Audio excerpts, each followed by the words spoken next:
সীতারাম ইয়েচুরিকে আমি প্রথম দেখি জরুরি অবস্থার পর স্বাধীন ভারতবর্ষের ইতিহাসে প্রথম অকংগ্রেসী সরকার দিল্লিতে গঠিত হয়েছে। সেই সময়ে প্রধানমন্ত্রী ছিলেন মোরারজি দেশাই। আমি তখন ছাত্র ফেডারেশন করি, ভারতের ছাত্র ফেডারেশন। ভারতের ছাত্র ফেডারেশনের কেন্দ্রীয় কার্যকরী কমিটিতে সিদ্ধান্ত হয়েছে পরিবর্তিত পরিস্থিতিতে কংগ্রেস শাসনে শিক্ষা ব্যবস্থার বিরুদ্ধে যে আক্রমণ নামিয়ে আনা হয়েছিল তার প্রতিবাদে এবং তার পরিবর্তনের দাবি নিয়ে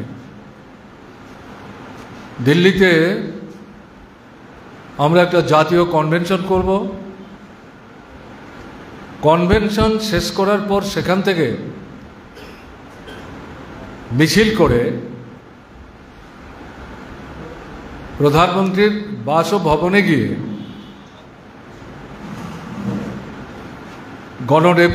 ডেপুটেশনের আকারে প্রধানমন্ত্রীর হাতে আমাদের দাবি সম্বলিত স্মারকপত্র তুলে দেব। সেই কনভেনশন দিল্লিতে অনুষ্ঠিত হয়েছিল মবলঙ্কার হলে। যিনি ভারতবর্ষের সংসদের স্পিকার ছিলেন, তার নামে তার প্রতি শ্রদ্ধার নিদর্শন হিসাবে দিল্লি শহরের বুকে এই অডিটোরিয়াম, সেই অডিটোরিয়ামে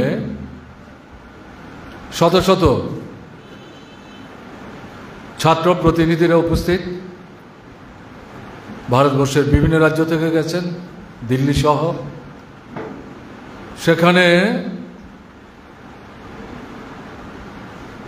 প্রতিনিধিরা কথা বলছেন। তো এর মধ্যেই সভাপতি মণ্ডলীর পক্ষ থেকে দিল্লির পক্ষে এবং বিশেষ করে জওহরলাল নেহেরু বিশ্ববিদ্যালয়ের পক্ষে, ওখানে ছাত্র ফেডারেশন আছে, কথা বলবেন সীতারাম ইয়েচুরি। তখন সীতারাম ইয়েচুরি জওহরলাল নেহেরু বিশ্ববিদ্যালয়ের ছাত্র সংসদের সভাপতি। সেই সভাতেই প্রথম সীতারামকে আমার দেখার সুযোগ হয়েছে।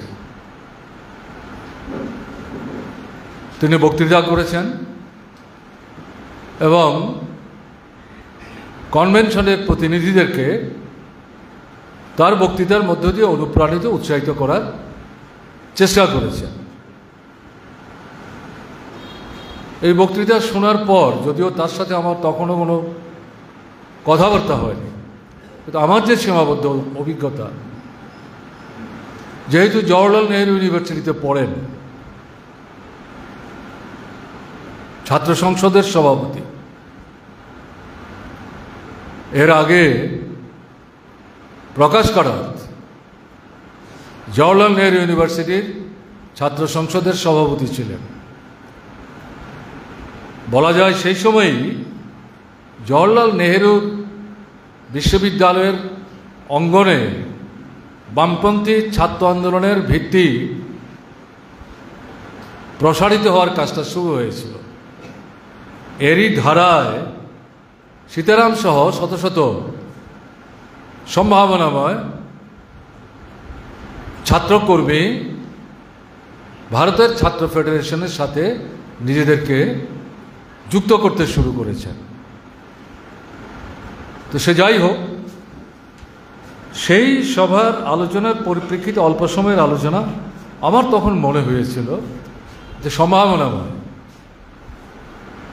এবং ভবিষ্যৎ দিনে তাকে যদি ঠিকভাবে সহযোগিতা এবং পরিচালনা করা যায়, বড়সড় নেতা হিসাবে তিনি নিজেকে প্রতিষ্ঠা করতে পারবেন। আমার সেই সময়, এটা আমার নিজস্ব অনুভূতি, এই অনুভূতি যে আমি কারোর সাথে শেয়ার করেছিলাম ঘটনা তা না। এখানে বসেই যখন বলছিল ঘোষক দীর্ঘ সময়ের সহযোদ্ধা হিসাবে ছাত্র আন্দোলন থেকে পলিট ব্যুরো পর্যন্ত কাজ করেছেন, নিশ্চয়ই অনেক কিছু বলবেন, আমি বিস্তৃত বলবো না। এই প্রথম দিনের ঘটনা আমার মনে হয়েছে উল্লেখ করলে বোধহয় অপ্রাসঙ্গিক হবে না, এবং সেদিনের যে অনুভূতি এটা সত্য বলে প্রমাণিত হয়েছে। ভারতের ছাত্র ফেডারেশনের সভাপতি হিসাবে তিনি কাজ করেছেন 10 বছর। ভারতের ছাত্র ফেডারেশন তৈরি হয়েছে 1970 সালের ডিসেম্বরে। সেই সময় সীতারামরা ভারতের ছাত্র ফেডারেশনের সঙ্গে যুক্ত না, প্রকাশ করাতো না, তারা পড়ে এসছেন। কিন্তু পর্যায়ক্রমে তারা ছাত্র ফেডারেশনের নেতৃত্বে চলে আসেন তাদের যোগ্যতা দক্ষতার নিরিখে। সেই প্রেক্ষাপটে আমি যেটা বলছি, সীতারাম ভারতের ছাত্র ফেডারেশনের সভাপতি হওয়ার আগে যুগ্ম সম্পাদক ছিলেন। বিহারের পাটনায় ভারতের ছাত্র ফেডারেশনের সম্মেলন, সেখান থেকে সভাপতি হিসেবে প্রকাশ করাতে অব্যাহতি নেন, সাধারণ সম্পাদক হিসেবে সুভাষ চক্রবর্তী অব্যাহতি নেন, আমিও ভারতের ছাত্র ফেডারেশন থেকে অব্যাহতি নেই। সেই সম্মেলনে পশ্চিমবাংলার কমরেড সাধারণ সম্পাদক হন, কেরালার কমরেড এম.এ. বেবি সভাপতি হন এবং সীতারাম ইয়েচুরি অন্যতম যুগ্ম সম্পাদক হিসাবে দায়িত্বপ্রাপ্ত হন। সেই সময় থেকে শুরু, বিশেষ করে আমি যেটা বলবো, পরবর্তী সময় যখন তিনি সভাপতি হলেন, স্বাভাবিক কারণে এই দায়িত্ব তার উপর অনেক বেশি বাড়ল। এই সংগঠনের মূল নেতৃত্বের মধ্যে সভাপতি সম্পাদক অন্যতম, আমরা সবাই জানি। তখন যেটা দপ্তরে বসে কাজের মধ্য দিয়ে সংগঠন চালাবার চেষ্টা করেন, সারা ভারতবর্ষে ঘুরেছেন, রাজ্যে রাজ্যে গেছেন, শুধু কমিটির মিটিং করে চলে আসতেন না,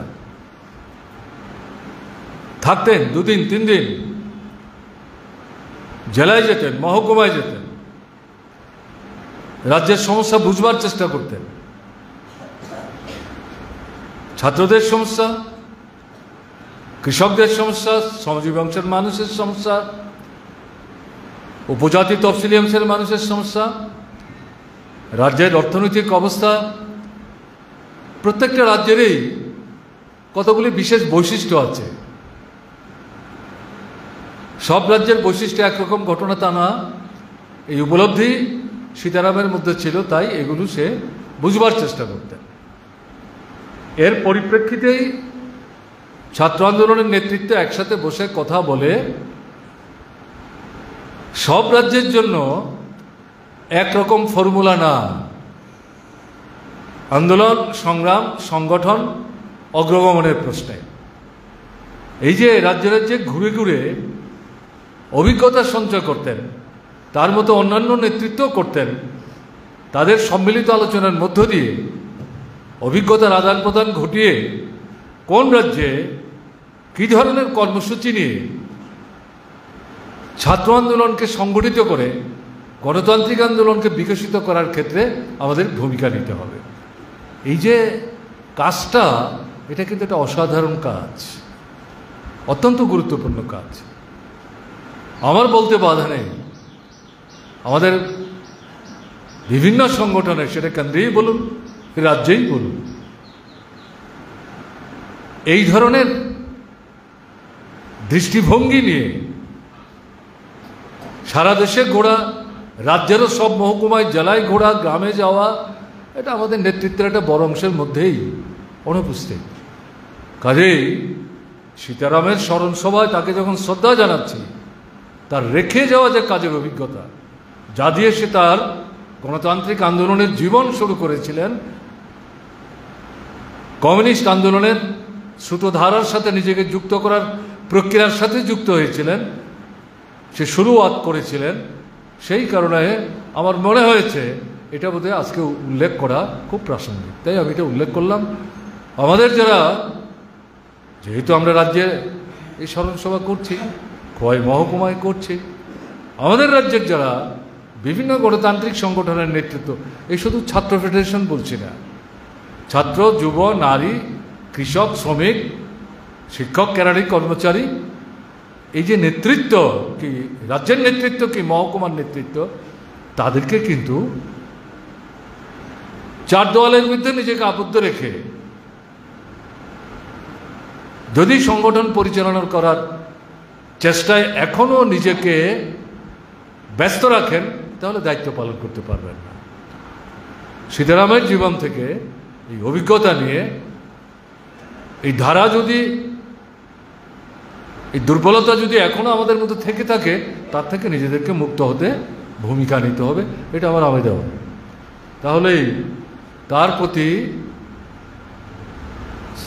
শ্রদ্ধা জানাবার জন্য আমরা যেখানে মিলিত হয়েছি, সম্মান জানাবার জন্য মিলিত হয়েছি, এটা সার্থক হবে।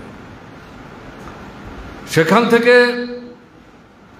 সীতারাম 1975 সালে পার্টি সদস্যপদ অর্জন করেন।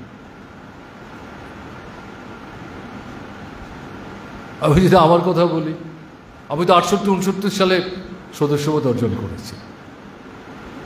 কাজে এ দিয়ে পার্টির সিনিয়র জুনিয়র এভাবে তো জ্ঞান, গুণ, দক্ষতা, পারদর্শিতা, এগুলোর মূল্যায়ন করতে গেলে ভুল করা হবে, সেভাবে আমরা মূল্যায়ন করি না। সীতারাম ছাত্র আন্দোলনের মধ্য দিয়ে মার্ক্সবাদী কমিউনিস্ট পার্টির সাথে নিজেকে যুক্ত করেন, সেখান থেকে পার্টির কেন্দ্রীয় কমিটিতে আসেন। আমাদের পার্টির কেন্দ্রীয় কমিটিতে সম্পাদক মণ্ডলী আছে, তাতে পরবর্তী সময় যুক্ত হন। তার পরবর্তী সময়ে পলিট ব্যুরোতে আসেন। তার পরবর্তী সময়ে পার্টির সংগঠনের সর্বোচ্চ যে পদ, সাধারণ সম্পাদক, সে পদে তিনি বৃত হন। এবার এই যে তার ধারা, এটা তার যে যোগ্যতা, দক্ষতা, ক্ষমতা, তার সম্মিলিত যে ফল, তার ফলশ্রুতি, তার ভিত্তিটা কি? তার ভিত্তিটা হচ্ছে মার্ক্সবাদ, লেনিনবাদ। ছাত্র জীবন থেকে, বিশেষ করে জওহরলাল নেহরু ইউনিভার্সিটিতে যখন পড়াশোনা শুরু করেন এবং ধীরে ধীরে যখন বামপন্থী ছাত্র আন্দোলনের সাথে নিজেকে যুক্ত করেন, তখনই উপলব্ধি করেছিলেন মার্ক্সবাদ, লেনিনবাদের কোনো বিকল্প নাই। সেই মার্ক্সবাদ, লেনিনবাদের গভীরে যাওয়ার চেষ্টা করেছেন, উপলব্ধি করার চেষ্টা করেছেন, নানা দিক থেকে বুঝবার চেষ্টা করেছেন, বিশ্লেষণ করার চেষ্টা করেছেন, এবং এর মধ্য দিয়ে এই উপলব্ধিতে এসে উপনীত হতে পেরেছিলেন। এটাই পথ। সারা পৃথিবীতে পুঁজিবাদ, তার উচ্চতর পর্যায় সাম্রাজ্যবাদ, তার ঘৃণ্য চেহারা ফেসিবাদ, মূল ভিত্তি পুঁজিবাদ, শোষণ ভিত্তিক অর্থনৈতিক ব্যবস্থা, যার উপর ভিত্তি করে পৃথিবীর 2-4টা রাষ্ট্রকে বাদ দিলে পরে সব জায়গাতেই এই পুঁজিবাদী সাম্রাজ্যবাদী শোষণ চলছে, এর বিরুদ্ধে যেখানে প্রতিবাদ করার মাথা উপরের দিকে মানুষ তুলবার চেষ্টা করছেন, সেখানেই ফ্যাসিবাদী আক্রমণ আসছে। এরকম একটা জায়গায় দাঁড়িয়ে সোভিয়েত দেশের বিপ্লব, চীনের বিপ্লব, ভিয়েতনামের বিপ্লব, কিউবার বিপ্লব, কোরিয়ার বিপ্লব, এই 4-5টা রাষ্ট্রে শ্রেণীহীন শোষণমুক্ত সমাজ, তার একটা তুল্যমূল্য বিশ্লেষণ করার সুযোগ তার সামনে উপস্থিত হয়। কাজেই এটা শুধু বই পড়ে, কারোর বক্তৃতা শুনে সিদ্ধান্ত নিয়েছেন, বুঝবার চেষ্টা করেছেন, এটা মনে করলে ভুল করা হবে। এবং সীতারাম ওই ধাতের কর্মী ছিলেন মনে করার কারণ নেই। না বুঝে, না বিশ্লেষণ করে, না অনুভব করে, যুক্তিতর্কের মধ্য দিয়ে এই জিনিসটাকে জানবার চেষ্টা না করে অমুক বক্তৃতা করেছেন, কাজে আমি গ্রহণ করলাম, এরকম কিন্তু মানে ভাবনা চিন্তার অধিকারী সীতারাম ছিলেন, এটা মনে করার কারণে তুল্যমূল্য বিশ্লেষণের মধ্য দিয়েই তার উপলব্ধির মধ্যে এসেছিল মার্ক্সবাদ লেনিনবাদের কোনো বিকল্প নাই। পুঁজিবাদী ব্যবস্থার অবসান, এটার মধ্য দিয়েই সাম্রাজ্যবাদী ব্যবস্থার মানে অবসান, এবং তার থেকে যে ফ্যাসিবাদী ঘৃণ্য চেহারা, এটাকে মোকাবেলা করা সম্ভব। কাজেই শ্রেণীহীন শোষণমুক্ত সমাজ চাই। মূল ভিত্তিটা মার্ক্সবাদ লেনিনবাদ। এবং এটা ঘটনা কিন্তু এই না কতগুলি বাছাই করা বই একবার পড়লাম, তারপরে আলমারিতে তুলে রেখে দিলাম সাজিয়ে গুছিয়ে, আর এগুলি ধরবারও চেষ্টা করলাম না, ধুলাবালি জমছে, পোকায় কাটছে, নজরও দিচ্ছি না, ঘটনা কিন্তু তা না। মার্ক্সের লেখা, অ্যাঙ্গেলসের লেখা, লেনিনের লেখা, এগুলো একবার পড়লেই উপলব্ধি করা যায়। যদি আমরা কেউ মনে করি তাহলে ভুল করব। প্রতিনিয়ত আন্তর্জাতিক পরিস্থিতিতে যে ঘটনা প্রবাহ চলছে, তার পরিপ্রেক্ষিতে আমাদের দেশের ভিতরে যা ঘটছে, তাকে ভিত্তি করে আমাদের রাজ্যে রাজ্যে যে বিষয়গুলি ঘটে চলেছে, তাতে নানা জটিলতা তৈরি হচ্ছে, নানা নূতন নূতন প্রশ্ন সামনে আসছে। এরকম জায়গায় লেনিন যে কথা বলেছেন যে যখনকার যে পরিস্থিতি, এই পরিস্থিতিটাকে ভালো করে বুঝতে হবে, কল্পনা দিয়ে তাকে বুঝবার চেষ্টা করলে চলবে না। যা ঘটনা তার নিরিখেই, তার ভিত্তিতেই ঘটনাকে বুঝতে হবে, দেখতে হবে, বিশ্লেষণ করতে হবে। এবং বিশ্লেষণের ভিত্তিতে জনজীবনের যে সমস্যাগুলো, তার উপর যে আক্রমণ আসছে, তার থেকে জনগণকে রক্ষা করার জন্যে এই মুহূর্তে আমাদের কি করা দরকার, চিরস্থায়ী বন্দোবস্তের মতো না, এই মুহূর্তে আমাদের কি করা দরকার, এই যে পন্থাটা, এটা আমাদের বের করতে হবে। এটা লেনিনের শিক্ষা। লেনিনও তো মার্ক্সকে অবলম্বন করি, অ্যাঙ্গেলসকে অবলম্বন করি লেনিন হয়েছেন।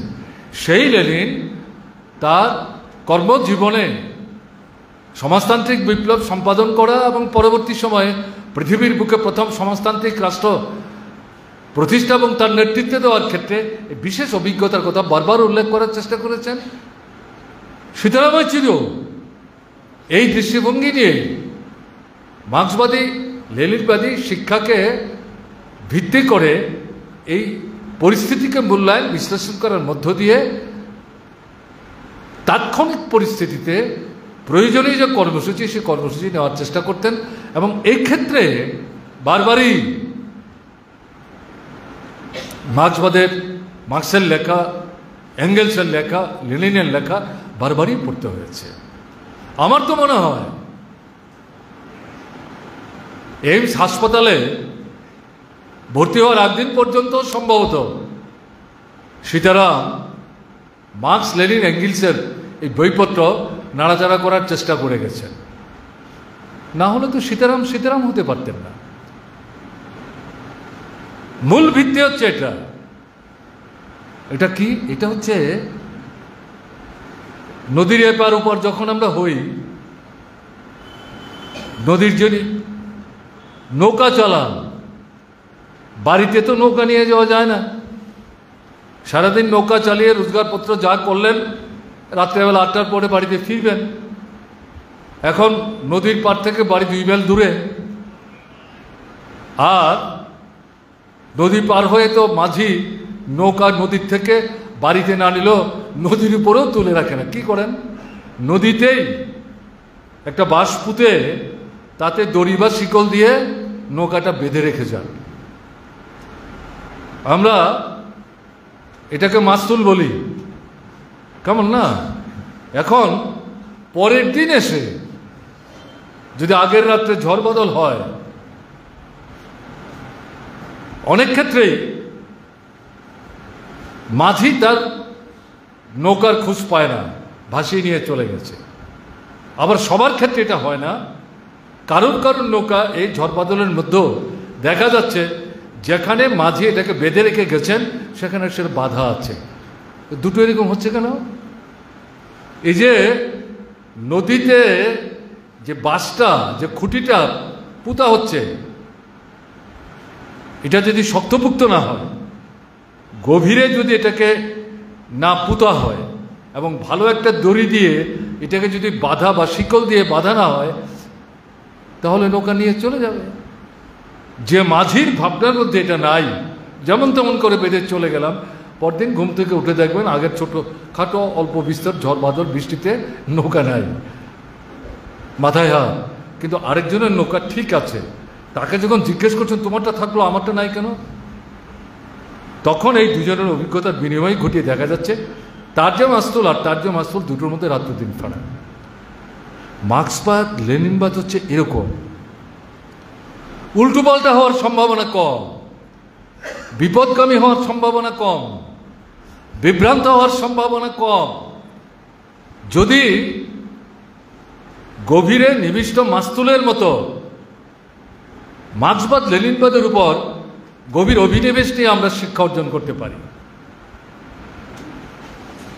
সীতারাম ইয়েচুরির জীবন থেকে এটা কিন্তু আমাদের একটা গুরুত্বপূর্ণ শিক্ষা। আমরা যারা মার্ক্সবাদী কমিউনিস্ট পার্টি করি, এটা বিরাট অংশের পার্টির সদস্য। পার্টি যখন ছোট ছিল, 1964 সালে তৈরি হয়েছে।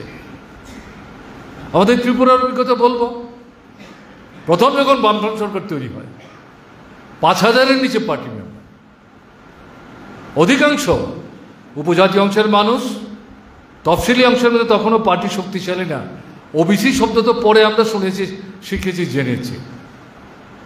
পার্টির মূল ভিত্তি ছিল উপজাতি অংশের মানুষ, এবং এই ভিত্তিটা অবিভক্ত খোয়াই মহকুমাকে ভিত্তি করে তৈরি হয়েছে। ডান দিকে কমলপুর, বাদিকে সদর, অবিভক্ত সদর। আমি সেই ইতিহাসে যাচ্ছি না। ছোট পার্টি,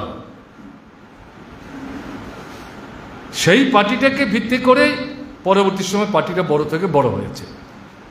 সেই সময়ও ছোট্ট পার্টি, লেখাপড়া কম জানা লোক, ছাত্র যুব আন্দোলন তখনও তেমনভাবে বিকশিত হয়নি। আমরা তো তখন পার্টিতে আসিনি। আমি তো 68-69 সালে পার্টির সদস্যপদ পেয়েছি। সেই সময়ে মার্ক্সবাদী লেনিনবাদী বই পুস্তক এখানে কম আসত। তো পার্টির যারা নেতৃত্ব, নৃপেন চক্রবর্তী বলুন, দশরথ দেব বলুন, বীরেন দত্ত বলুন, তাদের নেতৃত্বে তারা যতটা লেখাপড়া পড়াশোনা করেছেন মার্ক্সবাদ লেনিনবাদ, তার উপর ভিত্তি করে আমাদের সেই সময় উপজাতি অংশের মধ্যে যে কমরেডরা গণমুক্তি পরিষদে কাজ করছেন, মুক্তি পরিষদ থেকে গণমুক্তি পরিষদ, তারপরে উপজাতি গণমুক্তি পরিষদ, এটাই হচ্ছে পার্টি গড়ে ওঠার ভিত্তি। তাদেরকে রাজনৈতিক চেতনায় সমৃদ্ধ করার জন্যে হাতে কলমে পুস্তক তুলে দিতে না পারল, মূল যে মার্ক্সবাদ লেনিনবাদের নির্যাস, সেটা ত্রিপুরার পরিস্থিতির প্রেক্ষাপটে তুলে ধরবার চেষ্টা করেছেন এবং তাদের চেতনাকে সমৃদ্ধ করেছেন। পরবর্তী সময় যখন বই পুস্তক আসতে শুরু করলো, পার্টি তাদের মধ্যে নিয়ে যাওয়ার চেষ্টা করেছেন। সেই সময়ে ত্রিপুরার পার্টির জীবনের অভিজ্ঞতা তো যে মার্ক্সবাদ লেনিনবাদকে বিকশিত করার জন্য পার্টির অভ্যন্তরে যে শিক্ষা ব্যবস্থা, পরবর্তী সময় যে বই পুস্তক প্রসারিত করা, পার্টির সাপ্তাহিক পত্রিকা তখন কত 1000-1200 চলে। নৃপেন চক্রবর্তী যখন গ্রামে মিটিং করতে যান, তিনি পত্রিকার গ্রাহক সংগ্রহ করেন। দশরথ দেব যখন গ্রামে মিটিং করতে যান, পত্রিকার গ্রাহক সংগঠন সংগ্রহ করেন। বীরেন দত্ত যখন শ্রমিকদের মধ্যে কাজ করতে যান, তাদের কাছ থেকেও গ্রাহক সংগ্রহ করেন। এভাবে পত্রিকা চলতো।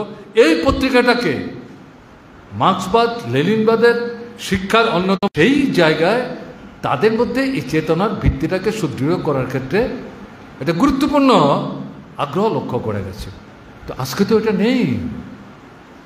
সর্বভারতীয় ক্ষেত্রে আমাদের ত্রিপুরা রাজ্যের তো অভিজ্ঞতা তাই। দেশের কথাই তো আমরা পড়ি না ঠিক মতো। পার্টি মেম্বার কত আমাদের? 44 থেকে 45,000। দেশের কথা গ্রাহক কত? 6 থেকে 6,500। গঠনতন্ত্রে লেখা আছে পার্টির সদস্য হতে গেলে 4-5টা কাজের মধ্যে অন্যতম হচ্ছে পার্টির পত্রপত্রিকা পড়তে হবে, পার্টির যে পুস্তকাদি নিজেরও পড়তে হবে, এগুলো জনপ্রিয় করতে হবে। সেই পত্রিকাই তো আমরা গ্রাহক না। ঘটনা কি এই, আমাদের 44-45,000 পার্টি মেম্বারের মধ্যে মাত্র 6 থেকে 6,500 পার্টি মেম্বার, তাদের ছাড়া বাকিদের পত্রিকা কিনবার ক্ষমতা নাই। ঘটনা মোটেই তা না। ঘটনা কিন্তু মোটেই তা না। এটা হচ্ছে আমাদের রাজনৈতিক চেতনার দুর্বলতা। নিজের যে রাজনৈতিক চেতনার ভিত্তি, তাকে সুদৃঢ় করা, সংহত করা, পরিব্যাপ্ত করা, তার জন্য নিজের যে জ্ঞানের যে ভাণ্ডার তাকে সমৃদ্ধ করা, তার জন্য প্রতিনিয়ত মার্ক্সবাদ লেনিনবাদের মোটা বই, ছোট বই, চটি বই, পত্রিকা এবং সঙ্গে সঙ্গে গণসংগ্রাম, শ্রেণী সংগ্রামে অংশগ্রহণ করা। শুধু পত্রিকা পড়লাম, আলমারি সাজালাম, বই পড়লাম, মিছিল মিটিংয়ের দিকে নজরই থাকলো না, মানুষের সাথে কোনো যোগাযোগ থাকলো না, তাহলে হবে না। দুটোর যে সম্পৃক্ত করা, এটা করতে না পারলে তো হবে না। সীতারাম হয়েছেন এই প্রক্রিয়া অনুসরণ করার মধ্য দিয়ে। আমরা তো শুধু তাকে এখানে ফুলমালা দিয়ে শ্রদ্ধা জানাবার জন্য আসেনি, তার জীবন থেকে তো শিক্ষা নেবার জন্য এখানে মিলিত হয়েছে। বলে এই কারণেই কথাগুলো আমি বলছি, যা দেখেছি একটুও কিন্তু অতিরঞ্জন করে বলবার চেষ্টা করছি, ঘটনা তা না। এবং তার যে মানে জ্ঞানের যে সমৃদ্ধ ভাণ্ডার, তার প্রতিফলন ঘটতে দেখা গেছে তার লিখিত নানা গ্রন্থের মধ্য দিয়ে। এখানে দেখা গেছে তার স্মরণে যে প্রস্তাব এখানে পাঠ করেছেন আমাদের সম্পাদক মণ্ডলীর সদস্য, রাজ্য কমিটির সদস্য, আপনাদের বিধায়ক, তাতে উল্লেখ করেছেন, দুটো বইয়ের নাম উল্লেখ করেছেন। এই দুটো বই হচ্ছে এই মুহূর্তে ভারতবর্ষের রাজনৈতিক পরিস্থিতিতে অত্যন্ত প্রাসঙ্গিক। মূল মতাদর্শগত সংগ্রাম কার বিরুদ্ধে? পুঁজিবাদ, সাম্রাজ্যবাদ, ফেসিবাদ। এটা বিশ্বব্যাপী। আমাদের দেশে এই লড়াইটা আমরা যখন করছি, তখন আমরা দেখছি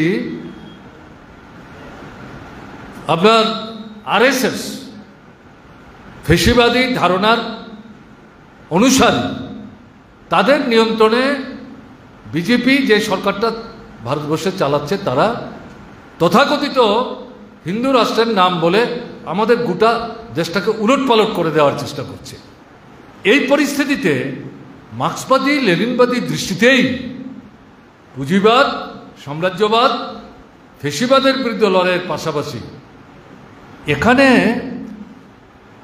বর্তমান শাসকরা শোষকদের স্বার্থে রাষ্ট্র ক্ষমতাকে কুক্ষিগত করে নূতন যে পরিমণ্ডল তৈরি করছে হিন্দু রাষ্ট্র প্রতিষ্ঠা করার নামে, এটাকে যদি মতাদর্শের অবস্থান থেকে লড়াই করা না যায়, প্রতিরোধ করা না যায়, জনগণ থেকে বিচ্ছিন্ন করা না যায়, কুণ্ঠাচ্ছাড় করা না যায়, তাহলে কী করে আমরা পুঁজিবাদের বিরুদ্ধে, সাম্রাজ্যবাদের বিরুদ্ধে এবং আপনার ফেসিবাদের বিরুদ্ধে লড়াই সাফল্য অর্জন করব? তারই প্রেক্ষাপটে ভারতবর্ষের বর্তমান পরিস্থিতি গুরুত্ব।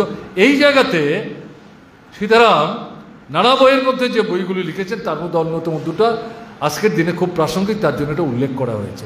যদি মনে করেন সীতারাম শুধুমাত্র তাহলে এই দুটো বই লিখেছে, তাহলে ভুল করবেন। তাহলে এই কথাটা কেন বলছি? মার্ক্সবাদী লেনিনবাদী শিক্ষায় শিক্ষিত হওয়ার প্রেক্ষাপটে তার যে চেতনা, তার থেকে তিনি বুঝেছিলেন নানা সময়ে আমাদের সমাজ জীবনে আমাদের শ্রেণী শত্রুরা মতাদর্শের ক্ষেত্রে মার্ক্সবাদ লেনিনবাদকে যখন মোকাবেলা করতে পারছে না, এরা ভিন্নতর দৃষ্টিভঙ্গি নিয়ে বিকৃত ভাবনা মানুষের মধ্যে ছড়িয়ে দিয়ে গণ আন্দোলন, শ্রেণী আন্দোলন, কমিউনিস্ট আন্দোলনকে বিপদগামী করার চেষ্টা করে। এটাকেও সমধিক গুরুত্ব দিয়ে লড়াই করতে হবে। তো ভিত্তিটা কি? ভিত্তিটা হচ্ছে সীতারাম ইয়েচুরির মার্ক্সবাদ লেনিনবাদের শিক্ষা, সেই শিক্ষা থেকে তার যে উদ্ভূত চেতনা। তাই আমি এই কথাটা বলছি বারবার, কেন বিশেষ করে আমাদের এই মুহূর্তে গণ আন্দোলন, শ্রেণী আন্দোলন এবং পার্টি, তাতে যে নতুন নতুন ছেলেরা মেয়েরা আসছে। শুধু নতুন কেন, আমরা পুরনোরাই তো পড়াশোনা করছি না। কাজে নতুন পুরানো নির্বিশেষে সীতারামের জীবন থেকে মৌলিক গুরুত্বপূর্ণ শিক্ষা হচ্ছে মার্ক্সবাদ লেনিনবাদের উপর আস্থা সৃষ্টি করতে গেলে পর যার কোনো বিকল্প নাই, যাকে ভিত্তি করা হয়, যেটা সীতারাম অনুসরণ করার চেষ্টা করতেন, এর প্রেক্ষাপটেই এটা বাস্তবের মাটিতে প্রয়োগ করে লক্ষ্যে প্রচার সংগ্রামকে আমাদের এগিয়ে নিয়ে যেতে হবে। তার জন্য যেটা আমি বিশেষ করে আবেদন করব, এই স্মরণ সভায় আমাদের কিন্তু এই শপথটা গ্রহণ করতে হবে। কাল অবধি যাই আমরা করে থাকি না কেন, শুধু বাড়িতে আলমারি সাজাবার জন্য না, নিজের যে চেতনার যে ভাণ্ডার, রাজনৈতিক চেতনা, শ্রেণী চেতনা, একে সমৃদ্ধ করার জন্যে আমরা তো ছোট ছোট বই দিয়েই শুরু করেছি। আমি যদি নিজেকে নিজে প্রশ্ন করি আমি কত মোটা মোটা বই পড়েছি, তাহলে তো হিসেব করে খুব বেশি বইয়ের সংখ্যা বলতেও পারবো না। কাজে এই কারণে আপনাদের কাছে অনুরোধ থাকবে, আমাদের সীতারাম ইয়েচুরি সাংসদ হয়েছিল রাজ্যসভায়, 12 বছর কাজ করছেন, 2টা টার্ম। অবাক কংগ্রেস বলুন, বিজেপি বলুন, অন্যান্য রাজনৈতিক দল বলুন, প্রাদেশিক দল বলুন, কিন্তু একটা সময়ের ব্যবধানে রাজ্যসভার সদস্যরা বুঝতে পারলেন, নতুন পুরনো, যে সীতারাম যখন কোনো বিষয়ের উপর কথা বলবেন, সংকীর্ণতায় ভুগে না, আন্তর্জাতিক পরিস্থিতির প্রেক্ষাপটে দেশীয় অবস্থার নিরিখে যে বিষয়টা নিয়ে আমরা রাজ্যসভায় আলোচনা করছি, এটা রাষ্ট্রপতির ভাষণই হোক, এটা বাজেট যে সরকার লোকসভায় উপস্থিত করে রাজ্যসভায় পাঠিয়েছে তার উপর ভিত্তি করে ভাষণই হোক, অথবা অন্যান্য গুরুত্বপূর্ণ জাতীয় বিষয়ের উপর ভাষণই হোক, সীতারাম ইয়েচুরি একটা সার্বিক দৃষ্টিভঙ্গি নিয়ে গঠনমূলক ভাবনায় জারিত হয়ে দেশের কি করে ভালো হয়, অধিকাংশ মানুষের স্বার্থ কি করে রক্ষা করা যায়, মানুষের ক্ষতি যারা করছেন তাদেরকে কি করে কোণঠাসা করা যায়, দ্বিতীয় হচ্ছে মার্ক্সবাদ লেনিনবাদকে প্রয়োগ করে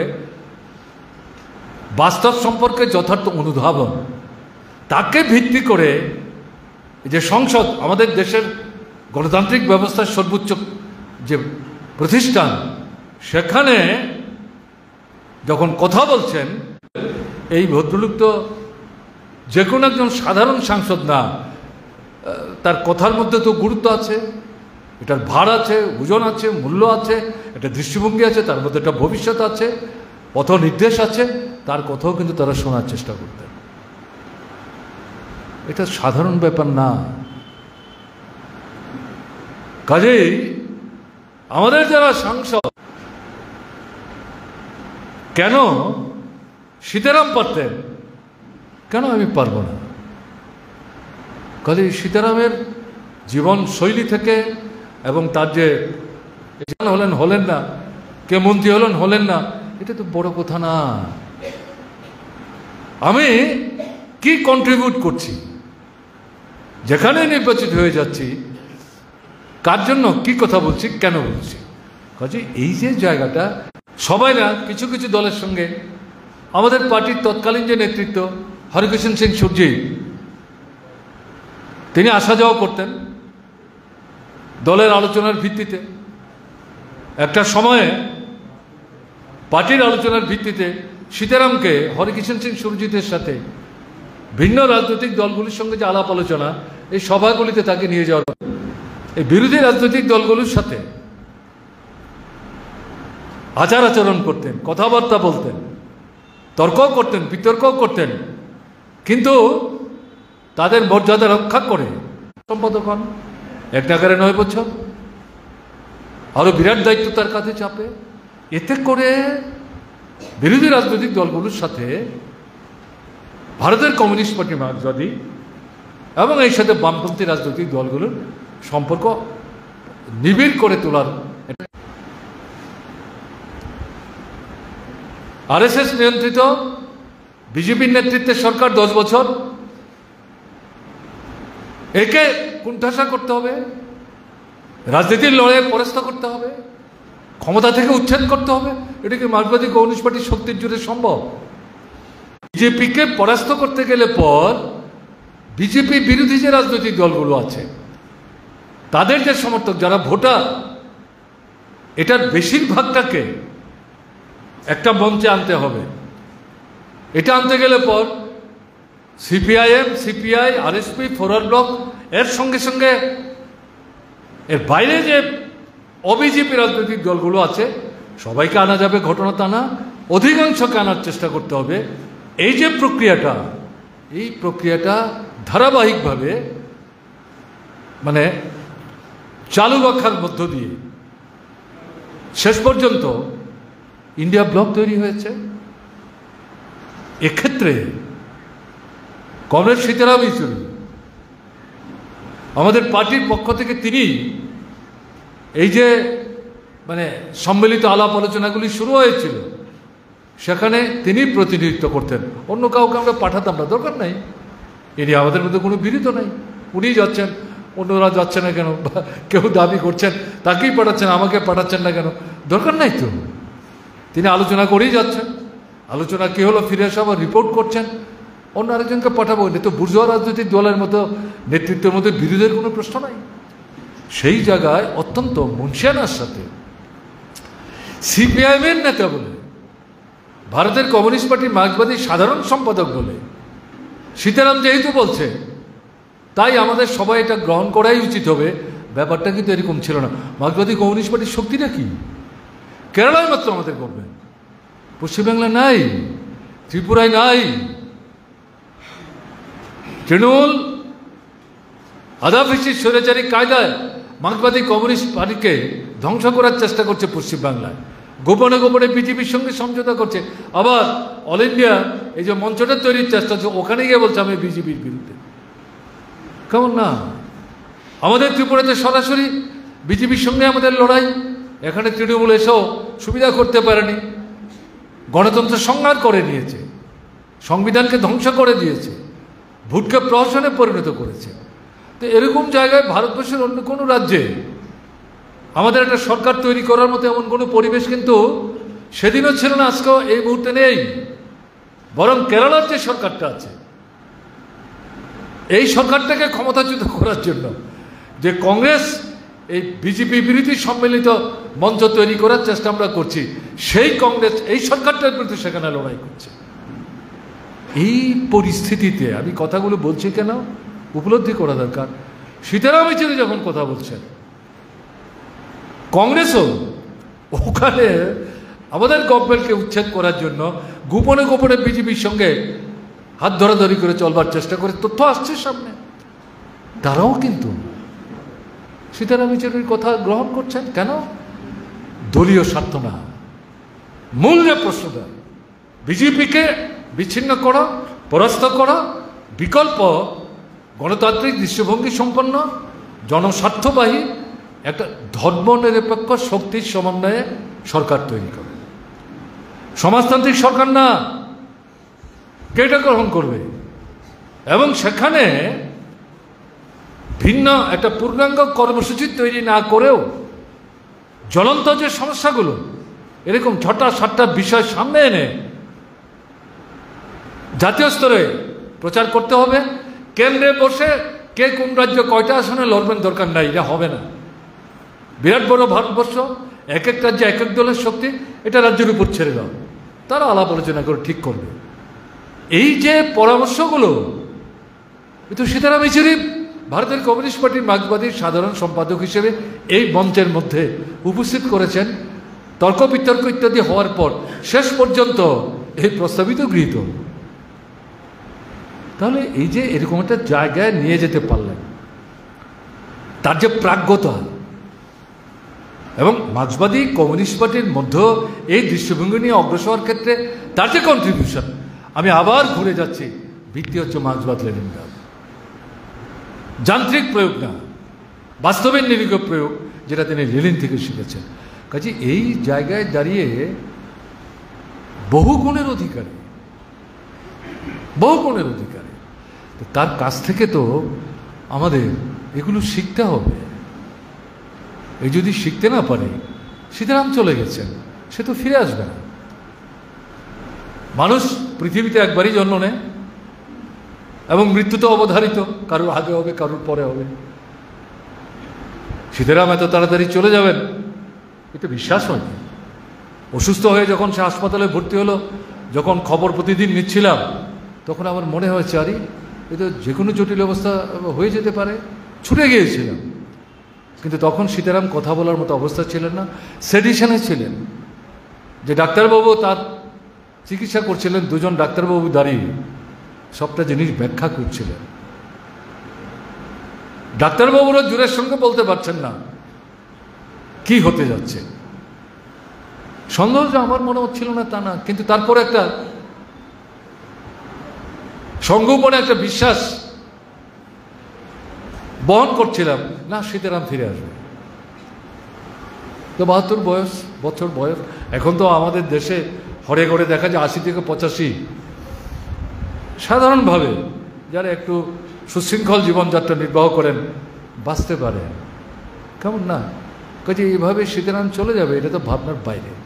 ক্ষতি হলো আমাদের পার্টি ক্ষতি মানে আমরা যে জনগণের স্বার্থে লড়াই করছি তাদের ক্ষতি হলো বামপন্থী আন্দোলনের। এবং স্বাভাবিক কারণে শুধু বামপন্থী আন্দোলন না, বামপন্থী আন্দোলনকে ভিত্তি করে এই যে ফেসিবাদী ভাবনা নিয়ে যে শক্তিরা এখন সরকার চালাচ্ছে, তাদের বিরুদ্ধে যে আন্দোলনটা গড়ে তোলার জন্যে আমরা চেষ্টা করছি, এই আন্দোলনটাও খানিকটা ক্ষতিগ্রস্ত হয়েছে। ওই যারা কথা কমরেড রঘুর বলবার চেষ্টা করেছেন, গত 28 তারিখ দিল্লিতে আমাদের পার্টির ডাকে সীতারামের প্রতি শ্রদ্ধা জানাবার জন্য স্মরণ সভা হয়েছিল। আমি জানি না এর আগে আমাদের পার্টি কোনো নেতার মানে প্রয়াণের পর বিরাট বিভিন্ন দলের নেতৃত্বের উপস্থিতিতে এভাবে স্মরণ সভা সংগঠিত। তাদের প্রয়াণের পর তাদের পক্ষ উদ্যোগ নিয়ে বিভিন্ন রাজনৈতিক দলের এই বিরাট সংখ্যক নেতৃত্বকে সমাবেত করে এরকম সভা তারা সংগঠিত করতে পেরেছেন কিনা। এটা ঘটনা 1964 সালে আমাদের পার্টি তৈরি হয়েছে। মাঝখানে একাধিক পার্টির সাধারণ সম্পাদকদের আমরা দেখেছি। পি সুন্দরের প্রথম সম্পাদক, EMS নাব্যদ্বিবাদ দ্বিতীয় সম্পাদক, হরিকৃষ্ণ শেখ সুরজিৎ তৃতীয় সম্পাদক, তারা প্রয়াত হয়েছেন। কিন্তু সম্পাদকের দায়িত্ব থেকে অব্যাহতি নেওয়ার পর কাজে যুক্ত ছিলেন, তার পরবর্তী সময়ে তারা প্রয়াত হয়েছে। তাদেরও বর্তমানে আমাদের প্রকাশ করা হরিকৃষ্ণ সিং সুরজিতের হাত থেকে সম্পাদকের দায়িত্ব নেন। তিনিও 3 দফায় কাজ করেছেন। আমাদের সিদ্ধান্ত লোকাল কমিটি থেকে কেন্দ্রীয় কমিটি পর্যন্ত 3 দফার বেশি সম্পাদকের দায়িত্ব আমরা কারো করে রাখবো না। সেই সুবাদে প্রকাশ করাতকে 3 দফা কমপ্লিট হওয়ার পর তিনি দায়িত্ব ছেড়েছেন, তিনি কাজ করছেন। সীতারাম ইয়েচুরি দায়িত্বে আসেন। কিন্তু সম্পাদকের দায়িত্বে থাকাকালীন সময়ে 64 সালের পর থেকে সীতারামের আগে আমাদের কোনো সম্পাদক প্রয়াত হয়েছেন ঘটনা তা না। এটা ভিন্নতর ঘটনা, এক্সট্রাঅর্ডিনারি। অস্বাভাবিক একটা পরিস্থিতি। কাজে এই জায়গায় দাঁড়িয়ে যদি কেউ মনে করেন তিনি যেহেতু এই পার্টির মানে মৃত্যুর দিন পর্যন্ত সাধারণ সম্পাদক ছিলেন, তার জন্যই বোধহয় এত হইখল্লোড়ি হচ্ছে, বোধহয় এইভাবে দেখলে পরে সীতারামের অবমূল্যায়ন হবে। তাহলে এতক্ষণ যে কথাগুলি বললাম, আলোচনাগুলি করলাম, এগুলি কিন্তু অর্থহীন হয়ে যাবে। এটা আলাদা ক্ষেত্র। সীতারাম তার জ্ঞান, গরিমা, বুদ্ধি, প্রয়োগ, এই সব কিছুর মধ্য দিয়ে এটা পরিমণ্ডল তৈরি করেছেন, যেটা সবাইকে আকৃষ্ট করতে পেরেছিলেন, যেটা তার মৃত্যুর পর যেমন দেখেছি আমরা প্রতিক্রিয়া, এবং এই স্মরণ সভাতেও আমরা তার প্রতিক্রিয়া আমরা লক্ষ্য করেছি। তাহলে সেই দিক থেকে তার জীবনের এই যে গুণগুলো, এই গুণগুলো তো আমাদের আহরণ করতে হবে। একটা মানুষ আরেকটা মানুষের মতো হয় না, একই রকম হয় না, কেমন না? কিন্তু একজনের চরিত্রের যে সদ্গুণগুলো, সেগুলো আহরণ করার চেষ্টা কেন আমরা করব না? তাই এই জায়গায় দাঁড়িয়ে এই বিষয়গুলো এখানে বলার চেষ্টা করলাম। তো মূল কথা হচ্ছে মার্ক্সবাদ লেনিনবাদের উপর আমাদের জ্ঞান বাড়াতে হবে, জনগণের সঙ্গে সম্পর্ক নিবিড় থেকে নিবেদিত করতে হবে, আনুষ্ঠানিক না। লড়াই সংগ্রামে প্রত্যক্ষ অংশগ্রহণ করতে হবে, শুধু নিজের দল সংগঠনের বৃত্তের মধ্যে আবদ্ধ না, তার বাইরে। যেহেতু আমাদের একক শক্তির ভিত্তিতে আমরা যেখানটা পৌঁছতে চাই, এটা অত সহজ না, পৌঁছা যাবে কাল বাদে পরশু, তাতে অন্য শক্তিকে সমবেত করতে হবে। এই মুহূর্তে যারা প্রধান বিপদ হিসেবে আমাদের সামনে উপস্থিত, তাদেরকে বিচ্ছিন্ন করতে হবে, পরাস্ত করতে হবে। সেই জায়গায় অন্য যে রাজনৈতিক দল আমাদের সঙ্গে সব বিষয়ে একমত না, কিন্তু কোনো কোনো বিষয়, 3-4টা বিষয়ে সহমত পোষণ করেন, তাদের সঙ্গে আমাদের সমঝোতা গড়ে তোলার ক্ষেত্রে যে প্রচেষ্টা, সেই প্রচেষ্টা কি জাতীয় স্তরে কি রাজ্য স্তরে আমাদের গ্রহণ করতে হবে। কিন্তু এর মধ্যে সুবিধাবাদী কোনো দৃষ্টিভঙ্গি নেওয়ার সুযোগ নাই। নীতি আদর্শ অস্বীকার করে তাকে জলাঞ্জলি দিয়ে শুধু সংসদীয় যে ঝুঁকের দ্বারা প্রভাবিত হয়ে যাকে তাকে নিয়ে যদি আমরা চলবার চেষ্টা করি, তাহলে কিন্তু আবার ভুল হবে। এটা কিন্তু আমাদের দৃষ্টিভঙ্গি না। সীতারামও কিন্তু এই শিক্ষা দিয়ে যাননি। কাজে এই শিক্ষাগুলি নিয়ে আমাদের কিন্তু আগামী দিনে এগিয়ে যেতে হবে। সারা ভারতবর্ষে আজকের যে পরিস্থিতি, গত লোকসভা নির্বাচনে পরাস্ত করা না গেল, দুর্বল করে গেছে বিজেপিকে। একলাই 370 আসন, আর সঙ্গে দলগুলি নিয়ে 400 ছাড়িয়ে যাবেন। লক্ষ্য কি? সংবিধান সংশোধন করে যুক্তরাষ্ট্রীয় ব্যবস্থার বেদিমূলে আঘাত দিয়ে আমেরিকার কায়দায় একদলীয় স্বৈর শাসন ভারতবর্ষের বুকে চাপিয়ে দেওয়ার জন্য, রাষ্ট্রপতি শাসন ব্যবস্থা চাপিয়ে দেওয়ার জন্য ওই 400 আসন পার করার লক্ষ্য নিয়ে অগ্রসর হয়েছিল, কিন্তু সেখানে বাধা পেয়েছে, আসন কমেছে। সংবিধান চাইলে পরিবর্তন করতে পারবে না। এটা একটা সাফল্য। তার থেকে অনেকে মনে করেছিলেন তাকে একটা আঘাত দেওয়া গেল, যা খুশি তা করতে পারবে না।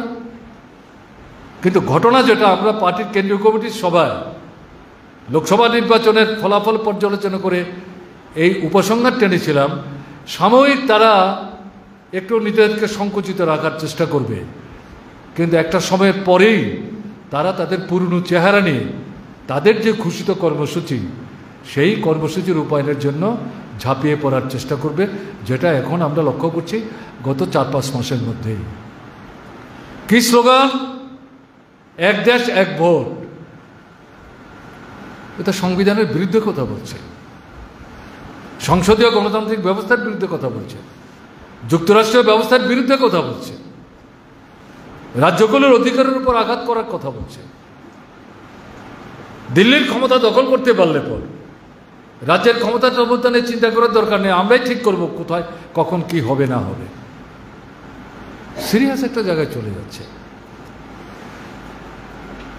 ব্রিটিশের আমলের কিছু আইন সংশোধন করার নাম করে নতুন যে আইন তৈরি করেছে, তো ব্রিটিশের আইনের চাইতেও খারাপ আইন, এবং সবচেয়ে মূল আক্রমণ হচ্ছে গণতান্ত্রিক অধিকারের উপর, স্বাধীন মতামত ব্যক্ত করার অধিকারের উপর। চতুর্থ স্তম্ভ প্রচার মাধ্যম, তার স্বাধীন যে কাজকর্ম করার যে অধিকার সুযোগ তারা এতদিন ভোগ করতেন, এর উপর আক্রমণ। সিরিয়াসলি তারা এই জায়গাটা যাওয়ার চেষ্টা করছে। অর্থনীতির ক্ষেত্রে সারা পৃথিবীতে খনিজ তেলের দাম কমছে, ভারতবর্ষ কমছে না। সেই দাম আছে এবং তাকে বাড়াবার চেষ্টা করছে। তার প্রতিফল আমাদের দৈনন্দিন বাজারের জিনিসপত্রের উপর ঘটছে। গরিব মধ্যবিত্ত মেহনতি মানুষ, তাদের পকেট কাটা যাচ্ছে। ভ্রুক্ষেপই নেই, ভ্রুক্ষেপই নেই। আমাদের পার্শ্ববর্তী পাকিস্তান, বাংলাদেশ, নেপাল, শ্রীলঙ্কা, সেখানেও তেলের দাম ভারতবর্ষের চেয়ে কম, কিন্তু ভারত সরকার তো এগুলো গুরুত্ব দেওয়ার চেষ্টা করছেন না। জিনিসপত্রের দরদাম কমাবার তো চেষ্টা করছেন না। এমনকি এই যে আপনার আমাদের যে রেশনিং ব্যবস্থা, এটাকে শক্তিশালী করার পরিবর্তে এটাকে ধ্বংস করার দিকে ধীরে ধীরে তারা পদক্ষেপ নেওয়ার চেষ্টা করছেন। সিরিয়াস একটা জায়গায় তারা দেশকে দিয়ে যাওয়ার চেষ্টা করছে। এবং যেটা লক্ষ্য করা যাচ্ছে, হিন্দুত্বের স্লোগানকে মাথায় রেখে, হিন্দুত্বের স্লোগান এই মুহূর্তে সামনে না এনো, যাদের বিরুদ্ধে আক্রমণ তারা প্রথম থেকে সংগঠিত করছিল, মুসলিমদের বিরুদ্ধে, সংখ্যালঘুদের বিরুদ্ধে। আরএসএসের তো মূল স্লোগান কি? তাদের তিনটা হচ্ছে প্রধান শত্রু: মুসলমান, খ্রিস্টান আর কমিউনিস্ট। এটা হচ্ছে তাদের প্রধান শত্রু। এর বিরুদ্ধেই সীতারামের যে লেখা হিন্দুত্ব মানেটা কি, ধর্ম এবং ধর্মনিরপেক্ষতার মধ্যে ফারাকটা কি, এই দুটো বই পড়লে কিন্তু এটা পাবেন। এটাই বলবার চেষ্টা করেছে, কাউন্টার করার চেষ্টা করেছে। এখন দেখা যাচ্ছে নির্বাচনের ফল প্রকাশিত হওয়ার পর তারা ভীষণ ক্ষুব্ধ, প্রকাশ করতে পারছে না।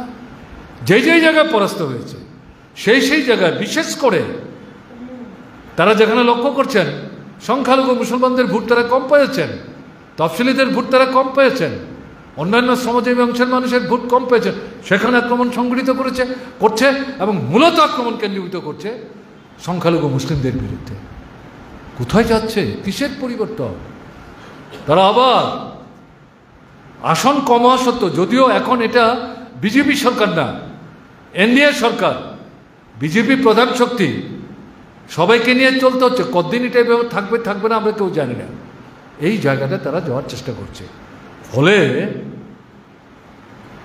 সীতারামের উপস্থিতিতে এই কিছুদিন আগে আমরা কেন্দ্রীয় কমিটির সভা করে এসেছি, গতকাল ফিরে এসেছি। তার আগের যে কেন্দ্রীয় কমিটির সভা, যে মূল্যায়ন ভোটের ফলাফলের পর্যালোচনা, এই মূল বিষয়টা উপস্থিত করে বলা হয়েছিল বিজেপির বিরুদ্ধে, আরএসএসের বিরুদ্ধে, ধর্মান্ধ দৃষ্টিভঙ্গির বিরুদ্ধে, অর্থনীতির প্রশ্নে, বেকার সমস্যা সমাধানের প্রশ্নে, সংখ্যালঘুদের নিরাপত্তার প্রশ্নে, মহিলাদের বিরুদ্ধে যে আক্রমণ তাকে প্রতিহত করার প্রশ্নে আমাদের আন্দোলন তীব্র থেকে তীব্রতর করতে হবে, ব্যাপকতর করতে হবে। এবং আমাদের ফল তো খারাপ হয়েছে লোকসভা নির্বাচনে, এ তো হতাশ হলে চলবে না। মানুষ আমাদের কেন ভোট দিল না, কোথায় আমাদের দুর্বলতা, প্রত্যেকটা রাজ্যে গভীরে গিয়ে বিশ্লেষণ করে বের করতে হবে, কারণ অনুসন্ধান করতে হবে। কারণ যদি আমরা চিহ্নিত করতে পারি, সেখান থেকে বেরিয়ে আসবার জন্য বিকল্প পথ কী হবে সেটা ঠিক করে আমাদের অগ্রসর হতে হবে। পার্টির নিজস্ব শক্তি, ইন্ডিপেন্ডেন্ট স্ট্র্যান্ড, এককভাবে ভারতের কমিউনিস্ট পার্টি মার্ক্সবাদীর শক্তি, এটাকে বাড়াবার দিকে আমাদের নজর সবচেয়ে বেশি দিতে হবে, লড়াই বাদ দিয়ে না। এটা খালি জপ্তবের মতো খালি একটা প্রস্তাব পাশ করলাম আর প্রত্যেক মিটিংয়ে, ঘোরা মিটিংয়ে 4 দলের মধ্যে থেকে বললাম পার্টির নিজস্ব শক্তি বাড়াতে হবে, কী করা হবে? মানুষের মধ্যে যেতে হবে, মানুষকে লড়াইয়ের ময়দানে আনতে হবে। জ্বলন্ত সমস্যা, মানুষ যেভাবে স্লোগান দিলে পরে উজ্জীবিত হবে, অনুপ্রাণিত হবে, সেইভাবে স্লোগান নির্ধারণ করতে হবে। নেতৃত্ব থেকে আরম্ভ করে সংগঠন নিচের তলে যারা আছেন সেই মানুষের সাথে হাতে হাত ধরে, কাঁধে কাঁধ ধরে লড়াইয়ের ময়দানে যেতে হবে। এটাই হচ্ছে আমাদের গত পরশু পর্যন্ত যে সেন্ট্রাল কমিটির মিটিং, তার আগের সেন্ট্রাল কমিটির মিটিংয়ের নির্দেশ, সেই সভায় কিন্তু সিদ্ধারামও উপস্থিত ছিলেন। কাজেই পরিবর্তিত পরিস্থিতিতে ভোট শেষ হয়েছে, আবার কবে লোকসভা নির্বাচন আসবে সেটা পরের প্রশ্ন। কিন্তু এই লড়াই আমাদের কিন্তু এখানে ব্যাপক থেকে ব্যাপকতর করতে হবে। এই যে মূল যে বিষয়গুলো আমাদের সামনে এসছে, কাশ্মীরের নির্বাচন, হরিয়ানার নির্বাচন, তারপর মহারাষ্ট্রের নির্বাচন আসছে, তারপর ঝাড়খণ্ডের নির্বাচন আসছে, এরপর আবার দিল্লির নির্বাচন আসবে। এখন পর্যন্ত যে নির্বাচনগুলি হচ্ছে, আমরা যে বিষয়গুলি বলছি, এই বিষয়গুলি কিন্তু বিভিন্ন রাজনৈতিক দল সেখানে তুলবার চেষ্টা করছে। আমাদের শক্তি কাশ্মীরে কি? একটা মাত্র আসন আমরা লড়াই করছি। হরিয়ানায় কি? একটা মাত্র আসন আমরা লড়াই করছি। হ্যাঁ, এটা ঘটনা। কাশ্মীরে কংগ্রেস, এনসিপি, তার সাথে আমরা সিপিআইএম আছি, আমাদেরকে একটা আসন, আমাদের যিনি ওখানকার সেন্ট্রাল কমিটির মেম্বার, পার্টির নেতা ইউসুফ তারিগামি পপুলার, এবং প্রথম থেকে কারেক্ট স্ট্যান্ড নিচ্ছেন, ফলে জনগণের মধ্যে তার গ্রহণযোগ্যতা আছে। কংগ্রেস, এনসিপিও বাধ্য হয়েছে এই আসনটি তাকে ছাড়তে, খুব আনন্দের সঙ্গে ছেড়েছে, মনে করলে ভুল করবেন। তাকে হারাবার জন্য, প্রতিক্রিয়ার শক্তি, ভোট ভাগ করার জন্য নানা ঘুষ তার মধ্যে দাঁড় করিয়েছে। কঠিন লড়াই, কিন্তু তারপর আমরা আশাবাদী, দেখা যাক কি হয়। হরিয়ানাতে যে কৃষক আন্দোলন, আমাদের পার্টির যে ভূমিকা, পাঞ্জাব, উত্তরপ্রদেশ, হরিয়ানা নিয়ে দিল্লিকে 1 বছর ঘেরাও করে রাখলো। পার্টি দুর্বল হলেও কৃষকদেরকে সংগঠিত করার ক্ষেত্রে পার্টি সেখানে গুরুত্বপূর্ণ ভূমিকা নিয়েছে। ফলে কংগ্রেস বুঝতে পারছে যে সিপিআইকে একেবারে মানে ফেলে দিলে অসুবিধা হবে, তারাও মানুষের মধ্যে একটা গ্রহণযোগ্যতা অর্জন করছে, কাজেই একটা আসন ছেড়েছে। একটা আসন কিছু না, আমাদের তো নিজেদের শক্তির জুড়ে অনেকগুলি আসনের লড়াই হতো অবস্থা নাই, ওই যে একটা আসন নিয়ে লড়াই করছি আমরা। মহারাষ্ট্রে কি হবে, ঝাড়খণ্ডে কি হবে, দিল্লিতে, এটা পরের প্রশ্ন। কাজেই কিন্তু যে ইস্যুগুলো আমি বলছি, এই ইস্যুগুলো আমরা যেটা তুলেছি, এই ইস্যুগুলি কিন্তু আলোচনাতে আসছে। লড়াই চলবে, এর কোনো বিকল্প নাই। আমাদের রাজ্যের অবস্থা কি? আমাদের রাজ্য তো গণতন্ত্রই ধ্বংস করে ফেলেছে। 18-র পর থেকে আর কোনো নির্বাচনই হচ্ছে না। পঞ্চায়েত হোক, নগর হোক, এডিসি হোক, লোকসভা হোক, এবং বিধানসভা হোক, বিধানসভার উপর নির্বাচন হোক, ভোটই দিতে পারছে না মানুষ ঠিক মতো। এটা পরিষ্কার। আমাদের এখানে সম্মুখ সমরে আমরা এখানে গণতন্ত্র পুনরুদ্ধারের সংগ্রাম, গণতন্ত্র পুনরুদ্ধারের সংগ্রাম আর বিজেপিকে পরাস্ত করার সংগ্রাম এক এবং অভিন্ন। কাজে তার অর্থ অন্য সব কিছু ছেড়ে দিয়ে গণতন্ত্র গণতন্ত্র গণতন্ত্র গণতন্ত্র পুনরুদ্ধার যদি এই স্লোগানের মধ্যে আটকে রাখি, সব মানুষকে আপনি সঙ্গে নিতে পারবেন না। তো তাহলে কি করতে হবে আমাদের? রাজ্যের অর্থনৈতিক অবস্থা কি? জিনিসের দাম বাড়ছে, সারা দেশে বাড়ছে, কেন্দ্রীয় সরকার দাম কমানোর কোনো ব্যবস্থা নিচ্ছে না। আমি পেট্রোল ডিজেলের কথা বললাম, ত্রিপুরা সরকার কিছু বলছে, কালোবাজারি বন্ধ করছে, বেআইনি মজুতদারি বন্ধ করছে, রেশনে আরো 12টা-13টা জিনিস দিচ্ছে, নিয়মিত যে 2টা-3টা জিনিস দিচ্ছে তাও ঠিক মতো সবাই পাচ্ছে না। রেশনিং ব্যবস্থাই ভেঙে পড়ছে। গ্রামের ভেতরে সীমান্তবর্তী এলাকার রেশনের দোকান উঠে চলে আসছে মূল বাজারে, প্রতিবাদ করার কেউ নাই। কাজে এই যে পরিস্থিতিতে এর বিরুদ্ধে যদি আমরা লড়াই না করি, শুধু গণতন্ত্র গণতন্ত্র গণতন্ত্র, সঠিক, এই লড়াইটা করার জন্য গণতন্ত্র চাই।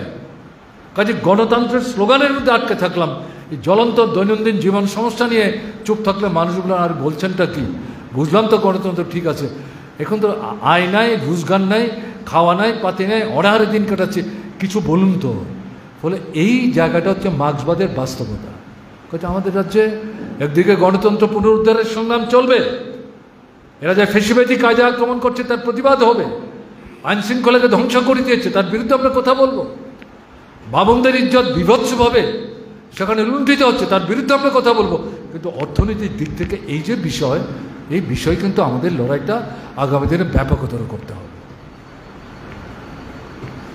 এটা বন্যা হয়ে গেল, গত 42 বছরে ত্রিপুরাতে এত বড় বন্যা হয়নি। 17 থেকে 18 লক্ষ লোক এই বন্যায় বিধ্বস্ত হয়েছে। কালকে মুখ্যমন্ত্রী বলেছেন ৩৯ জন এই বন্যায় প্রাণ হারিয়েছেন। সামনের দিনে হয়তো আর কিছু সংখ্যা পাওয়া যাবে, মাটির তলা থেকে হয়তো দেহ উদ্ধার হবে। গতকালকে পর্যন্ত মুখ্যমন্ত্রীর তথ্য আমি আপনাদের বলছি, দেশের কথায় ছাপিয়েছে ৩৯ জন এই বন্যায় জীবনহানি হয়েছে। কয়েক হাজার পরিবার এখনো প্রায় জোর জবরদস্তি করে আশ্রয় শিবিরে থাকছেন, যাদেরকে গলা ধাক্কা দিয়ে এই সরকারটা অমানবিক পদ্ধতিতে বের করে দেওয়ার চেষ্টা করছে। ঘর নাই, বের করে দিলে গাছের তলায় আশ্রয় নিতে হবে, শিশু কোলে নিয়ে। এদের ঘর তৈরি করে দেওয়ার প্রশ্নে এই সরকারের কোনো উদ্যোগ নাই, রোজগারের কোনো ব্যবস্থা নাই, রেগা বন্ধ। এই পূজার আগে কিছু এখানে সেখানে দিচ্ছে, কিন্তু তাতেও মজুরি আপনারা ঠিক সময় পাবেন কিনা জানি না। উন্নয়নমূলক দপ্তরের কোনো কাজ নেই। মুখ্যমন্ত্রী ঘোষণা করেছেন 564 কোটি টাকার একটা প্যাকেজ, অথচ তিনিই বলছেন, বিধানসভায় বলেছেন 15,000 কোটি টাকার বেশি ক্ষতি হয়েছে। তো 15,000 কোটি টাকার বেশি যদি ক্ষতি হয় এক মাস আগের হিসেবে, আপনি এখনও 564 কোটি বলছেন। তাতে গিয়ে দেখা যাচ্ছে এখানে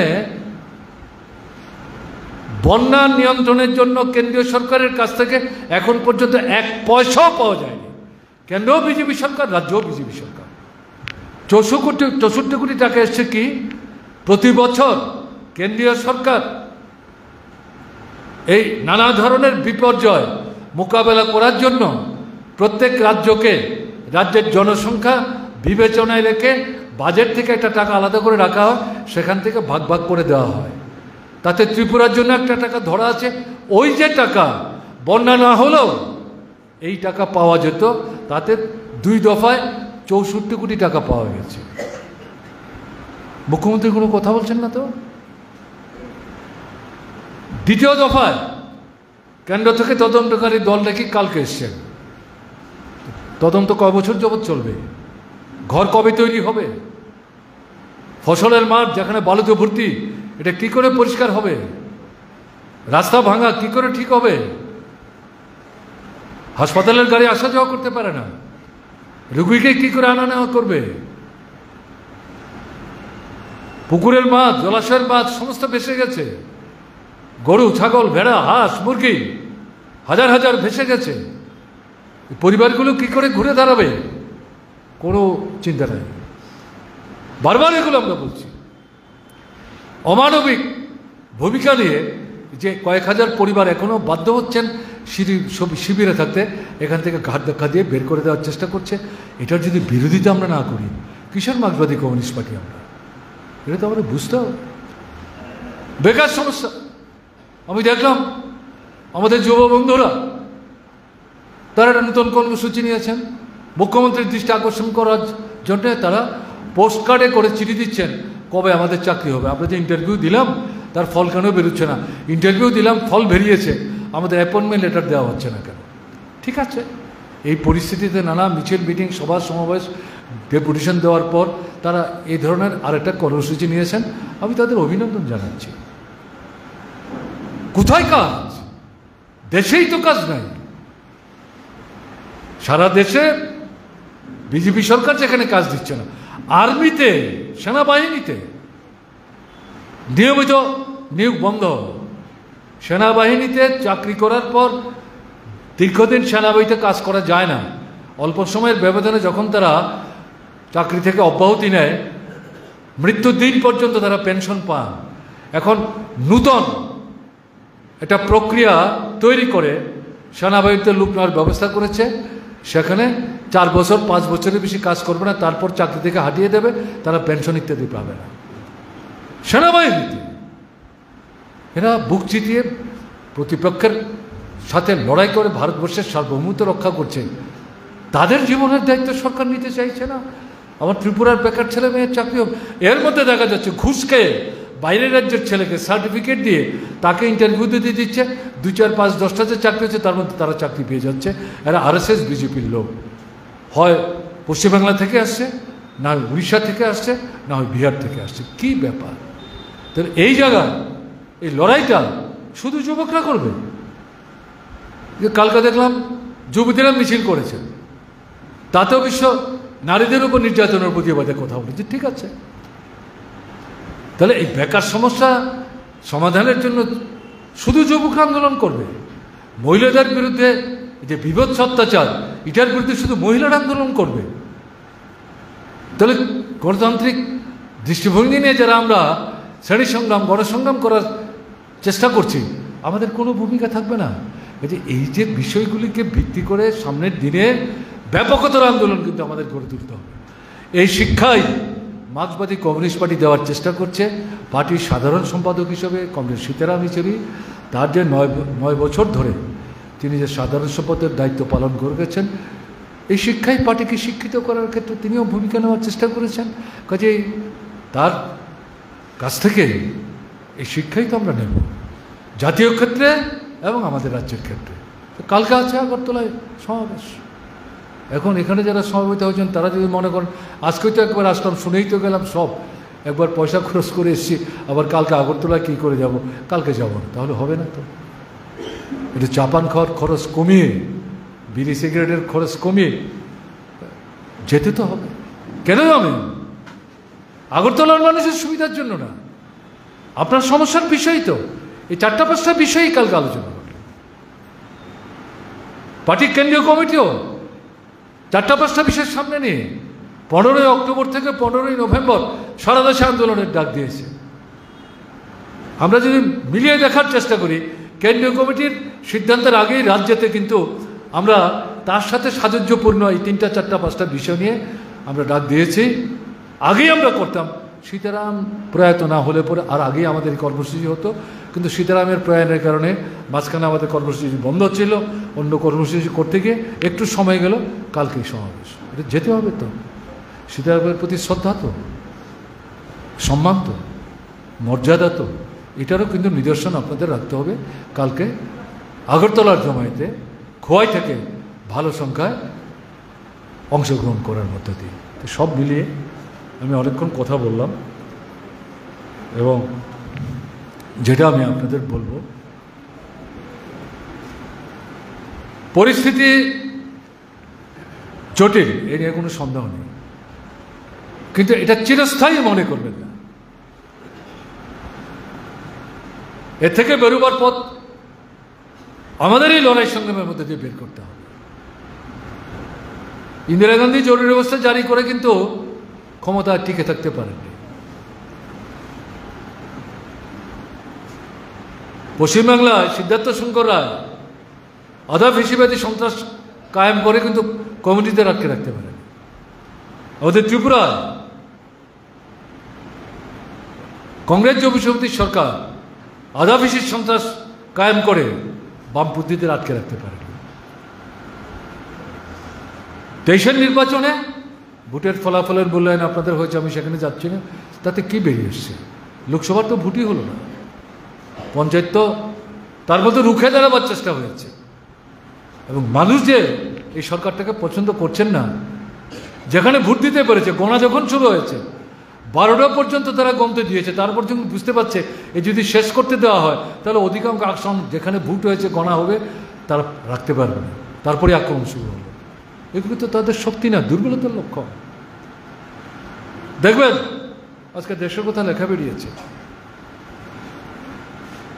সেখানে মুখ্যমন্ত্রী আমাদের এই কর্মসূচিটা যখন ঘোষণা করা হয়েছে 3 তারিখ, এতে তিনি উদ্বিগ্ন। আগরতলায় মিটিং করে বক্তৃতা করে বলেছেন যে এরা গণতন্ত্র নাই, আইন নাই, শৃঙ্খলায় বলছে। কে বলছে? ত্রিপুরা খুব ভালো চলছে, আইন শৃঙ্খলা খুব ভালো, এ নিয়ে তাদের প্রশ্ন করার অধিকার নাই। তাদের সময় কি হচ্ছে, সে পুরনো ঘটনা আমরা নাড়া দেব, এগুলো নূতন করে বিচার করব। আমরা তো বলেছি সাহসের সঙ্গে করুন না, আপত্তির তো কোনো কারণ নাই, নিয়ম মেনে করবেন, দেখবেন তথ্য কি বেরোয়। আপনার মুখে বরং চুনকালি লাগবে। এবং তিনি কি বলছেন, এদের সঙ্গে তো লোক নাই, এই 2 দর্জন লোক নিয়ে আগরতলায় যখন তখন মিছিল মিটিং করে ওখান থেকে গলা চেঁচিয়ে চিৎকার করে কথাবার্তা বলে, লোক কোথায়? লোকই যদি না থাকবে তাহলে মানুষকে ভোটে অংশগ্রহণ করতে দিচ্ছেন না কেন? রিগিং করছেন কেন? মুখ্যমন্ত্রী আপনাকে কেন বারবার রিগিং করে মুখ্যমন্ত্রীর পদ রক্ষা করতে হচ্ছে? তো কাজে এটা বুঝতে হবে আসলে দুর্বলতা ভীতি থেকে, জনবিচ্ছিন্নতা থেকে, উল্টো দিক থেকে আক্রমণ করে নিজের পিঠের চামড়া রক্ষা করার চেষ্টা করছে। তাই আমাদের যেটা করতে হবে, আমাদের পার্টিটাকে জনগণের সঙ্গে নিবিড় সম্পর্ক গড়ে তোলার মধ্য দিয়ে একেবারে ব্রাঞ্চ থেকে শুরু করে রাজ্য স্তর পর্যন্ত সেভাবে সংহত করার শপথ নিয়েই এগিয়ে যেতে হবে। এবং এর মধ্য দিয়ে সীতারামের প্রতি যেমন শ্রদ্ধা জানানো হবে, সম্মান জানানো হবে, তেমনি পার্টিকে তার মূল লক্ষ্যে ধীরে ধীরে নিয়ে যাওয়ার ক্ষেত্রে আমরা কিন্তু পর্যায়ক্রমে সাফল্য অর্জনের মধ্য দিয়ে এগিয়ে যেতে পারবো, এই বিশ্বাস নিয়েই আমরা এখান থেকে আজকে যাব। এই কথাগুলো আপনাদের সামনে উপস্থিত করে আমি আমার আলোচনা শেষ করছি। অনেকক্ষণ ধরে আপনারা শুনছেন, কথা বলতে দিলেন, শুনলেন, তার জন্য আমিও অনুপ্রাণিত বোধ করছি। ভালো থাকবেন। আমার নমস্কার নেবেন।